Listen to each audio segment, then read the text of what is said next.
I want to close with this scripture, Isaiah 43:19, very familiar passage. I'm reading from the NIV for this one. It says, "See, I am doing a new thing. Now it springs up. Do you not perceive it? I am making a way in the wilderness and streams in the wasteland." Isaiah 43:19. What does this talk about? He says, "Behold, I do a new thing," which means that which was being done is ended. It's over. And so there's something new that's about to happen. There's a new beginning, right? That he begins to declare a word to God's people. This is the prophet speaking. He begins to declare a word to God's people. In Isaiah 43, he spoke a faith word.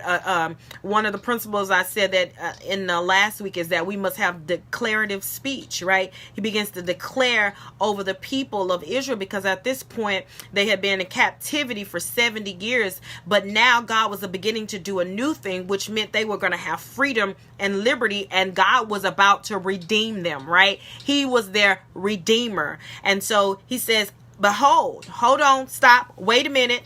I'm going to do something new. This right here, this captivity is coming to an end, and I'm about to set my people free." God was now at this point calling his people out of the old into something new. And so today I believe that the Lord would say to his people, "Behold, I'm doing something new." So he is calling us to come up out of the ordinary and rise above all of our limits, our boundaries, our hurdles, to move past all of our barriers of everything that has ever happened to us to cause us to come to a halt. Everything that we've lost, everything that has been taken away from us, I believe God is trying to get us to raise us up from those limits, raise us up from those disappointments, and raise us up from those places to do something new in our lives. He's asking us to see, one, and then God is asking us to respond to his hand of preparation and purpose in our lives. He is asking us to see, and God is asking us to respond. We begin to see, which means change our perspective and look past what is happening, what has happened to us.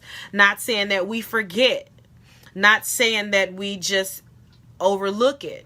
We understand what we've gone through, but be able to see past that point in our lives, because it is that thing that as we are able to see, as we're able to dream past where we are now, is what gives us the momentum and the ability to press to move into the new place. And so God is calling us to be able to see.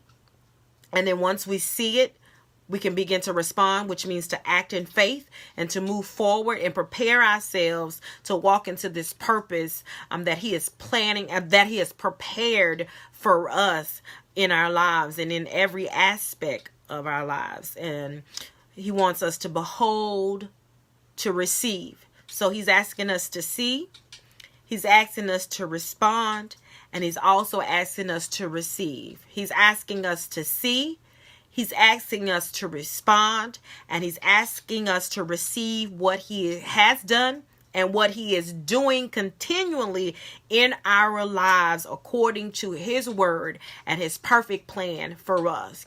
I want to encourage you that you can begin again, no matter what it is: a failed business, a failed marriage, destroyed relationships with our children. You can start over. Finances, stock markets, jobs, careers. You literally can start over. We have to change our mindset, couple with somebody else who has the same mindset and momentum and ability. Trust God. Begin to see what he's spoken, begin to respond to what he's spoken, and then receive what God has for you. And then I believe that you'll be successful in your journey of beginning again. Amen.